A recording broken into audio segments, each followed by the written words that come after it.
하루에도 수백 개씩 쏟아지는 경제 뉴스들. 복잡하고 재미없고 깊이가 없어서 실망하셨습니까? 복잡한 건 쉽게, 쉬운 건 재밌게. 재미있는 건 깊게 전해드립니다. 뉴스는 이해다. 언더스탠딩. 유튜브에서 언더스탠딩을 검색하세요. 좋아요만 누른 당신 부끄럽군요. 구독 누르세요. 예, 백브리핑의 에이스 기자죠. 장순원 기자님 나오셨습니다. 어서 오세요. 네, 안녕하세요. 네. 안녕하세요. 가만 보면 장순원 기자가 어려운 주제 담당인 것 같아. 우리가 따로 그러는 건 아닌데 김상원 기자하고 두 분이 이제 하잖아요. 네. 보면 장순원 기자께 늘 어려워 조금씩. 어려워요. 어렵고 그 논란의 핵심에 있는 거. 얼마 전에도 그 둔촌주공해서 네. 하이 전화도 막 받고. 너는 뭐 우리 쪽 얘기는 왜 반영을 덜 했냐? 네가 와서 지어. 네. 힘든 아이템 전문. 네. 오늘도 한국전력이 망했다고. 네. 진짜요? 원래 그런 주제가 아닌데 그렇게 만들어 오셔갖고 망한 건 아니고. 너 엄청 예. 당황스럽습니다. 한국전력에 무슨 일이 있습니까? 한국전력에 무슨 외상을 하기로 했다. 그러니까 망했으니까 돈이 없으니까 외상을 하지. 네. 네. 일단 기사부터 좀 보여드릴게요. 네. 예. 네. 최근에 이제 이런 기사들이 좀 나왔습니다. 어. 그 화면 잠깐 보여주세요. 뭐 위기의 한전, 뭐 단독. 돈은 나중에, 어. 그다음에 전기 끊길라, 뭐 역대급 적자 한전, 결국 외상으로 전기 산다. 뭐 이런 기사들이 좀 나왔었는데 예. 이 배경에 대해서 좀 설명을 해드리려고 해요. 예. 지금 한국전력이 발전 회사에서 전기를 사와서 이제 파는 저희한테 거죠. 팔고 있죠. 그렇죠. 근데 이제 사올 때 전력을 사면 한 달 정도 뒤쯤에 결제일이 지정이 돼요. 지금 꼭 그날 결제를 해야 됩니다. 네. 규정상 그렇게 돼 있습니다. 잠깐만요. 네. 우리가 쓰는 전기는 한전이 발전소에서 만들어서 우리 집에 보내고 전기요금 받아가는 거 아니야? 그건 라고 아니- 생각하시는 분을 위해서 네, 네. 저를 포함해서 좀 기초로 살짝 얘기해 주세요. 이게 기본적으로 이제 발전 그 자회사들이 있잖아요. 그 발전 자회사도 있어요. 전력을 맞아. 생산하는 발전 자회사들이 있고, 무슨 동서발전 무슨 발전. 네, 뭐 이렇게 남동발전, 뭐 남동발전 이런, 이런 뭐 이런 거. 데가 예. 있고 또 중부 민간 발전. 발전사가 있는데 네. 그런 데서 그런 발전소에서 전기를 만들면 한국전력이 중간에서 이걸 도매 가격으로 사와서 사가요? 네, 사와서 이제 그 저희 가정에다가 이제 판매를 하죠. 그런 구조인데 마켓컬리네 마켓컬리. 이제 이게 그러네. 이제 결제 시스템이 이제 한 달 정도 뒤에 딱 그날 네. 결제를 하게끔 돼 있는데 한국전력이 작년 한 55조 원어치 전력을 샀어요. 네. 그 시장에서. 근데 올해는 한 60조 원 정도를 사올 예정이니까. 전기를. 네, 뭐 한 달에 한 5, 6조. 네. 그래서 그걸 한 달에 4번 정도 나눠서 결제를 하는데 뭐 한 1조 원 정도 넘게 결제를 하게 되죠. 그 규모가 그렇죠, 한 번에. 어마어마하죠. 그러네요. 그러니까 이런 돈을 제때제때 내고 제때제때 보내줘야지 발전사 회사도 원자재도 사고 직원 뭐 월급도 주고 네, 직원 월급도 주고 그렇게 해서 발전소 이제 수리도 하고. 전력 네. 시스템이 톱니바퀴처럼 돌아가게끔 그렇게 네. 규칙이 규정이 돼 있었는데 이제 최근에 그 규정을 좀 바꿨어요. 어떻게? 바로바로 그 결제일 날 이제 결제를 안 하더라도 한 주 정도를 미뤄도 외상을 해도 괜찮기로 뭐 이렇게 바꿨습니다. 네. 그냥 주면 되지. 돈이 없는 거예요, 한전이? 그러니까, 왜 그렇게 바꿨어요? 지금은 이제 한국전력이 사실 이렇게 만들었을 때 뭐 이런 규정을 엄격하게 만들었을 때는 한국전력이 돈이 없어서 예. 그 전력을 제때제때 사오지 못할 거라고 생각을 못했는데 네. 최근에 한국전력의 주머니 사정이 매우 안 좋아지고 있어서 이대로 가다가는 정말 그런 일이 벌어질지도 모른다. 혹은 이제 최근에 이제 한국전력이 이제 전기를 팔아서는 그 돈을 벌 수가 없는 구조거든요. 그건 좀 이따 설명을 해드릴 텐데. 예. 그래서 뭐 채권 시장에서 자금을 조달해서 그런 운영비라든지 전력 구매 비용을 이제 충당하고 있는데 예. 자칫 뭐 시장에 어떤 충격이 있거나 네. 뭐 그런 조달에 문제가 잠깐 생겼을 경우에 자칫 야. 뭐 한 번 이제 결제를 못하면 그 한국전력이 그 시장에서 일종의 디폴트 상황이 되면 그러니까 여윳돈이 없고 네, 네. 비상금도 없고 네. 카드 돌려막기 중인데 이러다 그렇지. 돌려막기 잘 안 되거나 하면 네. 망한다. 진짜 망한다. 이번 달 월세 못 낼 수도 있으니 네. 주인 아저씨한테 전화해서 네. 월세를 한 달까지는 밀려도 되는 걸로 우리 좀 저 양해를 서로 해봅시다. 최선을 다해서 내긴 낼 건데 요즘 좀 분위기 좀 싸합니다. 네. 혹시 무슨 일이 있을지 모릅니다. 이런 미리, 거군요. 미리 말씀드립니다. 이런 정말 정확한 네. 그거죠? 네, 예. 그겁니다. 한 달을 미룰 수 있도록 해달라. 한 주 한 번을 주? 미룰 수, 네, 한 주 한 번을 미룰 수 있도록 네, 해달라. 그렇습니다. 아. 지금 그래프를 잠깐 보여드릴게요. 예. 한국전력이 지금 어떤 상황인지 보여드리는 건데 여기 파란 그래프가 아까 네. 말씀드렸듯이 그 전력 시장에서 사오는 한국전력이 가격. 도매로 사오는 가격입니다. 저걸 뭐 킬로와트 시라는 단위를 쓰는데 네. 여튼 그 킬로와트 시당 한 190원이 조금 넘습니다. 작년 여름에는 90원 100원 정도였는데 2배 올랐네요. 지금 뭐 작년 그렇죠. 1월쯤하고 비교하면 거의 한 3배 가까이 오른 거죠. 예. 우와. 70원대에서 190원, 지금 한 192, 3원 정도 될 거예요. 네. 근데 이제 민간에 저희한테 파는 소매 가격은 110원대에서 거의 움직이지 않고 비슷하네요. 있습니다. 네. 네. 그러니까 네. 지금 그러니까 이제 크로스가 된 그 9월, 10월부터는 계속 적자가 쌓이는 거죠. 예. 그런 구조입니다. 그래서 작년에 한국전력이 영업 적자만 5조 8천억을 기록했어요. 예. 그것도 거의 4분기에 한 5조 원 집중됐고 어. 올해 지금 같은 이제 저런 가격대로 저런 가격 구조라면 올해 뭐 최소한 20조에서 와. 한 30조 정도 적자를 볼 수밖에 없는 구조다라는 네. 지금 상황입니다. 와. 그러니까 한국전력이 이제 돈이 없는 거죠. 이제 대신 여기가 공기업이고 이 네. 전력 시스템을 굴려야 되니까 지금은 저렇게 부족한 돈을 이제 채권 시장에서 한국전력 그 공사채를 찍어서 조달을 하고 있거든요. 예. 근데 저것도 돈 빌려다 직원 월급 준다는 거잖아요, 지금. 뭐 전기도 사고 뭐 직원 월급도 와. 주고 뭐 그런 상황인데 네. 이제 물론 이제 공기업이고 매우 중요한 이제 국가 전력 시스템을 담당하는 공기업이기 때문에 이 회사가 뭐 그렇다고 해서 망할 것 같지는 않고 그래서 그 채권 시장에서 회사채를 찍어서 돈을 계속 조달은 하고 있어요. 예. 근데 워낙 지금 저런 그 재무 상황이 좋지 않다 보니까 뭐 이렇게 채권 와. 시장에서 자금을 조달하는 게 잠깐 삐끗해서 한번 이제 조달이 안 제대로 못 되면 안 되면 디폴트 나는 디폴트 거네. 난다 이런 걸 좀 미연에 방지하기 위해서 이번에 규정을 조금 바꿨다라는 게 이제 뭐 한국전력이나 산업부의 설명이죠. 원래 그러니까 들어오고 있었는데 잠깐 삐끗나도 한 일주일 정도는 여유를 가질 수 있는 장치를 만들었다 이런 거네요. 네, 그렇습니다. 그동안 있었던 여유 자금 까먹었다는 뜻인 것 같은데. 그래도 돈이 없지는 않지 않을까요? 뭐 채권을 있긴 찍어서 있- 계속 조달하면 사실 네. 굴려가는 데는 큰 지장은 없는 거죠. 네. 그래서 그럼 채권이 처음에 한두 번이 그렇지 네. 잘 찍혀요? 채권을 계속 그게 지금 그것도 좀 문제가 되는 게 예. 작년 7월부터 거의 채권 시장에서 거의 매달 한 1조 원씩을 계속 채권을 찍고 있어요. 네. 근데 지금 적자 규모가 워낙 커지고 돈 꾸고 있다는 거잖아요. 네, 굴릴 그게 전기를 팔아도 돈이 안 되니까 예. 채권 시장에서 돈을 빌리는 규모가 지금은 올 들어서 거의 매달 한 3, 4조 원 규모로 불어났어요. 그러다 보니까 이제 그 한정된 채권 시장에서 그 한전의 채권이 갑자기 쏟아지니까 나가니까. 금리는 계속 지금 올라가고 있는 금리가 올라가는 게 상황이거든요. 저 한전 그러니까 일종의 그러니까 한전은 더 부담이 커지는 거죠. 아니 근데 한전 입장에서는 예를 들면 우리가 힘들어요. 한전 힘든 건 우리도 알아요. 네. 전기료 안 올라가니까 힘들 것 같아. 네. 근데 이렇게 돈 못 갚을 수도 있으니까 네. 일주일 미루는 거 합시다. 네. 이러면 네.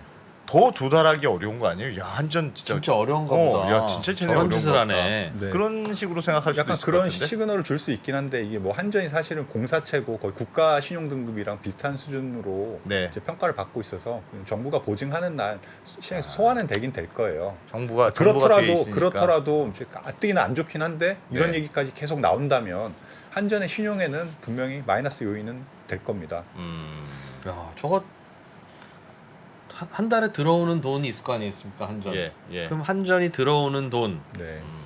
내 뭐 한 40% 이상은 채무 이행을 위해서 쓸 수 없도록 DSR 규제를 좀 해야 되는 거 아니에요? 저렇게 막 빌려도 되나? 진짜 전기요금 뭐 근원적으로는 네. 한국전력이 이런 상황을 벗어나려면 전기 요금 올려야 되겠죠. 야, 예. 난 그래서 유럽 사람들 이번 겨울에 뭐 전기요금 때문에 뭐 죽는다고 전기요금 2배가 올랐네, 2배가 3배가 올랐네 올랐네 그러길래 그러니까. 저 동네는 왜 이렇게 전기요금이 오르지? 우리는 안 오르는데 싶었는데 네. 그냥 한전이 우리 전기요금 오를 거 다 대신 내주고 있는 거네요 지금. 그렇죠. 일종의 그게 계속 차곡차곡 적자로 쌓이고 있고 예. 지금 이제 전기료를 저희는 싸게 쓰지만 네. 그 뒤에 쓰는 사람들이 야, 저희 전기료를 대신 내야 되는 그런 구조가 된다. 이거 아니. 전기요금 그냥 바로 그대로 올렸으면 대선에서 표 차이 더 났을 것 같은데요. 우리는 그 3%인가 돼 있잖아요. 얼마나 됐죠? 5% 올릴 수 있나? 3% 올릴 수 있나? 그 연동제가 돼갖고 뭐 분기 한 3원 정도까지. 아 분기에 3원. 네, 맥스가 그렇게 돼. 근데 해외는 주로 완전 자율제거나 네. 그런 식으로 돼. 아니면 너무 많이 올리면 그러니까 야 1년에 15% 이상은 올리면 안 돼. 뭐 이런 식으로 아니면 뭐 30% 이상 올리면 우리 그 주가 상한제 하한가 두듯이 예. 주로 그렇게 많이 돼 있는데 우리는 진짜 변동폭이 작긴 작은 편이에요. 아, 우리 국민연금 고민할 때가 아니라 전기 이거부터 고민해야 될 것 같은데요. 네. 한전부터 먼저 고갈되겠는데? 야, 큰일이네. 지금 계속 이런 상황이다 보니까 이제 전기료를 올려달라고 요청을 하고 있는데 네. 상자부도 그렇고 싫긴 싫은데. 이제 한국전력도 그렇고 전기료를 계속 올려달라고 하는데 이제 뭐 인수위라든지 지금 당선인 쪽에서는 네. 당장 뭐 지금 코로나로 어려운 상황이다 보니까 게다가 아. 이제 물가에 영향을 많이 주잖아요. 예. 그 이제 뭐 6월 이전까지는 전기료 인상이 없는 뭐 그런 상황이 지속될 것 같고 그렇다 보면 이제 한전 입장에서 적자가 계속 쌓일 거가 분명하지 않습니까? 예. 그런 이제 그런 상황이다 보니 이제 이런 이제 규칙 변경을 통해서 일찍 보면 우리 정말 지금 좀 어려운 상황이다. 한전이 네, 그러니까 계속 얘기를 하고 싶어하는 그런 전기요금 올려달라는 얘기는 노골적으로는 안 못- 되고 네, 이게 여기 물어보니까 제가 뭐 몰라. 산업부나 뭐 뭐 그런- 전력거래소나 이런 데서 좀 물어보니까 이게 규칙을 바꿔달라고 제안한 게 이제 한국전력이 제안을 했다 그러더라고요. 우리 돈 없어서 전기요금 못 주면 창피할 수 있으니까. 네. 아. 근데 사실 뭐 이게 한 주 밀어준다고 해서 정말 그 재무 구조에 뭔가 달라지거나 사실 네. 이런 뭐큰 변화가 있는 거 아니잖아요. 그냥 예. 약간의 뭐 액션 그렇긴 같은 거 어떻게 것 같긴 보면 한데, 네. 되게 심각한 걸로 볼 수도 있고 또 반대로 보면 약간 쇼잉 같아 보이기도 하고 그러네요. 네, 네. 어. 근데 구조적으로 심각한 건 맞죠. 계속 이런 진짜 부도 날 것 같으니까 일주일 좀 합시다. 이것까지는 아닌 것 같고. 네. 그러나 그래서 뭔가 쇼잉을 하고 싶은 거긴 한데 쇼잉을 하려는 이유를 들어보면 진짜 심각한 것 같긴 하고. 쇼잉을 한 다음에 기자한테 전화를 한 건가? 우리가 이렇게 바꾼 다음에 저희가 이런 걸 바꿨습니다. 네. 이렇게 한 건가? 아까 좀 보니까 단독 이렇게 돼 있길래. 야, 근데 보통은 근데 원래는 네. 한전이 이렇게 원자재 가격이 올라가서 원가가 올라가면 예. 가끔씩은 좀 적자를 볼 땐 보다가 음. 또 원자재 가격 내려간다고 해도 전기요금 바로 내리지는 않아서 또 주로- 흑자를 쌓아가기도 하다가 주로 그렇죠. 일종의 완충은 하는 거죠. 네. 그러니까 석유가가 오르내릴 때마다 전기요금이 이렇게 오르내리면 우리 마치 주유소에서 파는 휘발유 가격처럼 전기요금이 이렇게 올라다닐 거 아니겠어요. 네. 그렇게는 하지 말자는 그 컨셉은 알겠는데 음.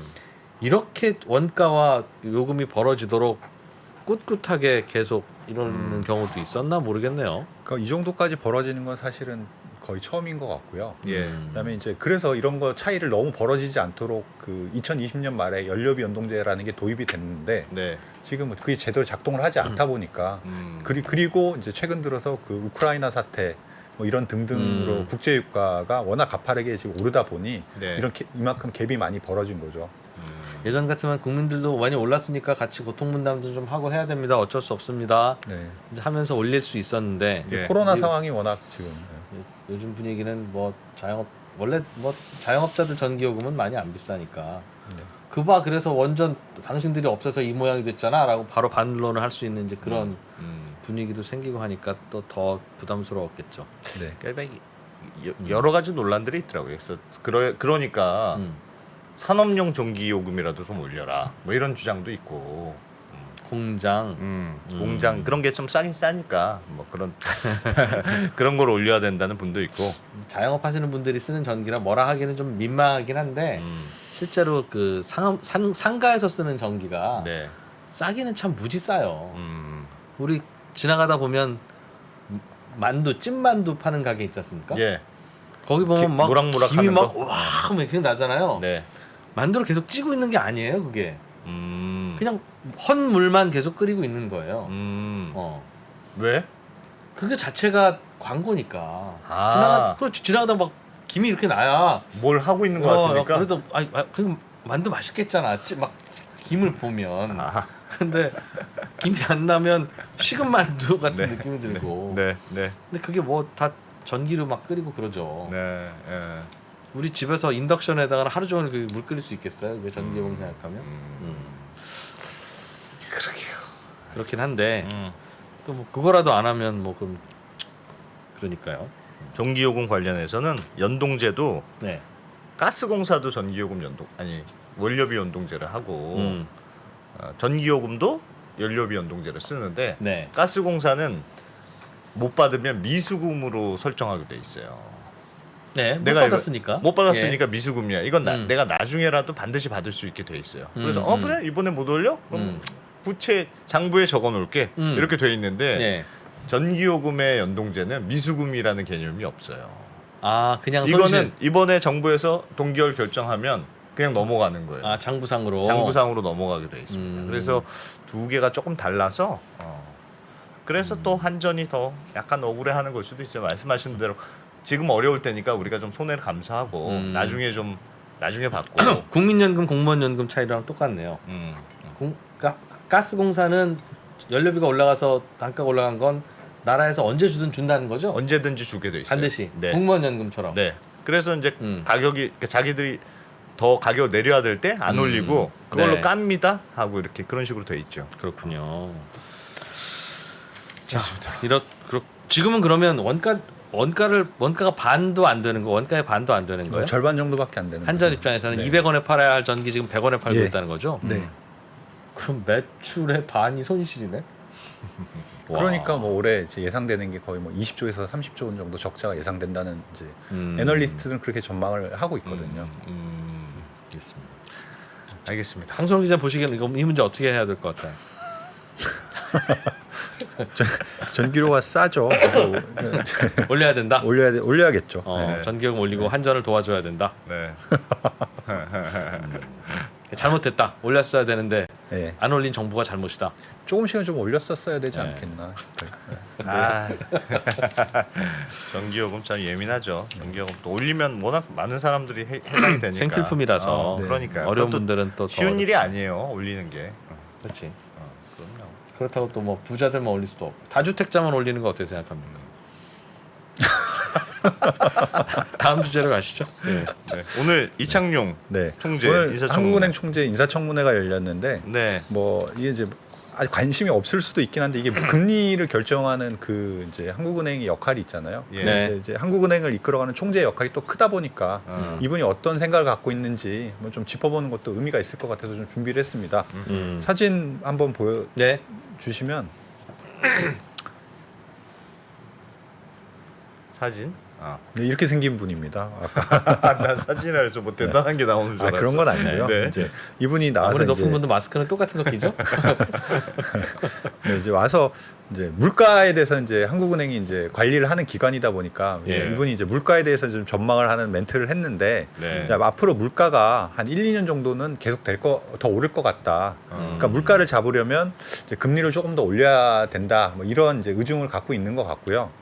그다음에 좀 관심 있게 들었던 부분이 이제 그 물가 중에서 우리나라가 특히 이제 그 주거비가 물가에 제대로 반영이 안 돼 있는 것 같다. 그래서 이제 다른 나라보다 물가 상승의 그 수치가 좀 낮은데 체감 물가랑 그래서 좀 괴리가 있는 것 같다. 그런 예. 지적을 뭐, 했어요. 네, 그런 오늘. 지적을 했어요. 실제로 보면 여기 그래프를 맞죠. 잠깐 보여주시면 네. 이제 미국이 지난달에 8.5%가 올랐죠. 3월에 네. 소비자 물가가. 음. 근데 우리나라는 이제 4.1% 정도밖에 안 올랐어요. 음. 이 중에 뭐 여러 가지 다른 차이도 있겠지만 그 주거비 같은 경우에 우리나라는 전월세가 반영이 되는데 그 전체 소비자 물가의 한 9% 정도 비중으로 반영이 될 거예요. 예. 근데 미국은 이제 그 전월세 같은 임차료에다가 자가 주거비까지 포함해서 소비자 물가의 한 30% 정도를 반영하거든요. 뭐 미국만 그런 건 아니고 뭐 유럽의 일부 국가도 그렇게 일부를 자가 주거비를 반영하고 있고 실제로 그런 것들을 반영하면 우리나라 물가도 최소 뭐 1, 2% 포인트 정도는 지금보다 더 높게 책정이 될 거다. 왜냐하면 자가 주거비를 저희가 실제로 그 집을 거주하는데 비용이 들잖아요. 틀죠. 뭐 예를 들면 대출 받았으면 대출 뭐 이자도 내야 되고 그런 것도 네, 네. 아마 미국은 내가 월세라고 간주하고 네. 내가 뭐 예를 들면 1억짜리 집이면 내가 1억짜리 집에서 살고 있는데 가고 있는데 그거를 월세 냈다고 가정하고 한 달에 얼마씩 내는 걸로 치자. 뭐 이런 식으로 간주해서 계산하는 걸로 알고 있는데 맞나요? 미국에 살 때 어땠어요? 저는 렌트여서 그냥 렌트였어? 렌트비로 그대로 냈습니다. 저도 그 얘기 들었어요. 그러니까 내가 내 집에 살면 비용 지출은 하나도 없으나 네. 내가 이거 돈 빌려서 산 집이라고 가정하고 이자가 얼마나 나가느냐 이제 그러니까 집값이 올라가면 이자도 많이 나가는 그러니까 올랐네라는 비용이 늘어나네라는 그렇죠. 느낌이 드는 그런 식으로 한다는 건데 가정에서 반영하는 근데 이자율이 낮아지면 그게 또 낮아지나요 그러면? 집값에 연동이 되는 거겠죠. 그래서 저 이렇게 물가 상승률에 해외 물가 상승률에는 집값이 상승하면 거기에 따라서 자연스럽게 물가도 많이 상승하는 거. 우리는 상대적으로 집값 상승분이 물가 수준에 반영이 덜 된다. 반영이 잘 안 되죠. 뭐 그걸 지적하는 것 같다. 네, 그래서 이제 그런 부분들을 얘기한 걸로 봐서 뭐 이분이 이제 나중에 총재로 임명이 되시면 그런 부분에 대한 어떤 물가지수의 개편, 뭐 예. 혹은 반영률에 대한 좀 조정 이런 게 있을 수도 있겠다는 생각을 좀 해봤고요. 그다음에 이제 뭐 지금 뭐 공교롭게도 어제 나왔는데 미국에서 제임스 블러드라고 미국에서 가장 매파인 이제 그 연준 위원이 있는데 이분이 예. 이제 0.5% 포인트가 아니라 미국 금리는 뭐 필요하다면 0.75 뭐 그 시장에서는 자이언트 스텝이라고 그러던데 예. 그 정도까지 급격하게 금리를 올려야 할 필요성이 있다면 그렇게 그 방안을 배제할 수 없다 뭐 이런 얘기까지 할 정도로 이제 미국에서는 금리 인상 속도가 가팔라질 수 있다 이렇게 이제 이런 지적들이 나왔는데 와. 그에 대해서 이제 이창용 이제 총재 후보는 예. 우리는 아직 그 정도까지는 아니다. 예. 뭐 지금 좀 선제적으로 올려놓은 것도 있고 그래서 점진적으로 금리 이제 흐름을 잡아가겠다 하는 이제 얘기를 했습니다. 근데 전체적으로 발언을 보면 하여튼 우리도 금리를 좀 빨리 올려야 되겠다는 취지의 발언인 것 같네요. 물가도 좀 물가를 잡으려면 금리를 점진적으로는 계속 올려야 된다. 뭐 그 이분이 이제 기대 인플레를 잡으려면 이제 물가를 잡으려면 물가 상승 기대를 잡으려면 뭐 인기는 떨어지겠지만 예. 금리를 올려야 된다. 그리고 금리를 올려야 되는 신호를 또 꾸준히 줘야 된다. 뭐 이런 얘기를 하셨어요. 그게 이제 기대 인플레만 잡으면 참 좋은데 네. 그렇게 이제 금리 올리는 거 가지고 마음속에서 생기는 기대 인플레만 잡을 수 있으면 좋은데 경기도 같이 잡힐 가능성도 있어요. 그렇죠. 그래서 걱정이죠. 그래서 걱정이죠. 그래서 경기를 너무 손 안 대는 선에서 물가를 잡아야 되는 게 참 과제인데. 뭐 그리고 이와 더불어서 미국이 금리를 더 빠른 속도로 올리고 우리가 예. 조금 더 천천히 올려서 만약에 한국과 붙었다. 미국의 이제 금리가 역전이 되면 그걸 감내하겠느냐라고 이제 물어봤는데 뭐 예. 그것도 물어봤는데. 뭐 일정 부분 일정 기간은 감내할 수 있다 그런 부분도 뭐 그런 얘기도 이제 청문회에서 했습니다. 그 얘기는 그렇게 얘기하면 조금 보수적으로 올릴 수도 있다는 뜻 같기도 하고. 그러니까 미국이 워낙 지금 급하게 올릴 수 있는 상황이다 보니까 예. 그 속도에 맞춰서 우리도 이렇게 빨리빨리 올리지는 않겠다. 뭐 그런 취지로 이해를 할 수 그 있을 것 정도다. 같아요. 네. 알겠습니다. 올리긴 올리는데 미국만큼 빨리 올리진 않을 거다. 네. 그렇게 정리가 되네요. 네. 네. 알겠습니다. 자 오늘 여기까지 할까요? 네. 네. 어려운 주제만 골라서 아무래도 김상훈 기자하고 가위바위보 하면서 맨날 지는 것 같아. 지금 채팅창 난리 났어요. 왜요? 원전으로 번졌어요 지금. 뭐 하나 던져드리면 그렇게 계속 지금 원전으로 자격도 보여서 넣으세요. 강남 원전설 뭐. 자 알겠습니다. 네. 장순원 기자 고맙습니다. 네, 고맙습니다. 네. 김한진, 박세익, 김동환 이 세 명의 투자 경력은 도합 100년입니다. 갈피를 못 잡으시는 투자자들을 위해서 어려운 시장에서 살아남아 본 경험이 있는 전문가 3명의 이야기를 꼭꼭 눌러 담았습니다. 이 3명은 어떻게 시대 변화에 적응했고 생존할 수 있었을까요? 각자의 경험담과 대응 원칙 그리고 방법론을 담았습니다. 변화와 생존에서 3명의 이야기를 들어보세요.